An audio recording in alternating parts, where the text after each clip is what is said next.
And the fact that neither Russia nor China joined the war has massive implications. Another very important event that didn't take place in this war was Russia and China not joining into the war. Now, this is so important because both Russia and China have signed strategic partnerships with Iran over the last few years. The more recent one was Russia. In January 2025, the Russians signed a strategic partnership with Iran. And according to the Tehran Times, which is a government organ in English by the Iranians, the treaty is supposed to cover defense collaboration in addition to a number of other areas of economic collaboration and other things. Defense collaboration is meant to be part of the strategic partnership between Russia and Iran. And in 2021, Iran signed a strategic cooperation agreement with the Chinese Communist Party, with the Chinese government, that also included in that partnership security cooperation. And because of that,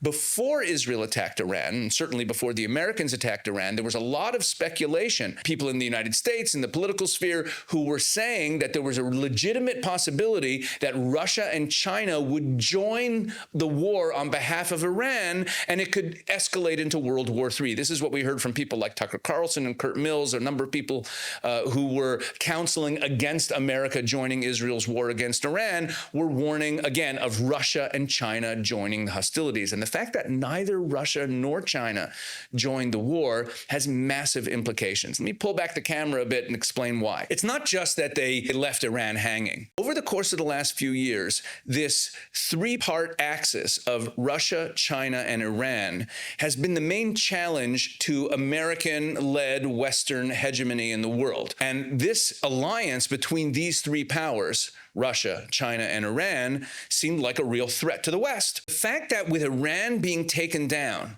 and now basically being made impotent and being decimated and being so heavily attacked by first the Israelis and then the Americans joining, and neither Russia nor China lifted a finger to help them, really shows the weakness of that alliance. So now you have a situation where in that three-part axis, Iran has basically been taken off the table. But even the Russia-China alliance has never looked weaker, because if both of them were willing to throw Iran under the bus and not lift a finger to help them, even though they had signed strategic partnerships between them, so what does that say about the strategic agreements signed between China and Russia, like the one that was signed in early 2022, right before Russia invaded Ukraine? Does this mean that China won't have Russia's back and Russia won't have China's back in a potential confrontation with the United States?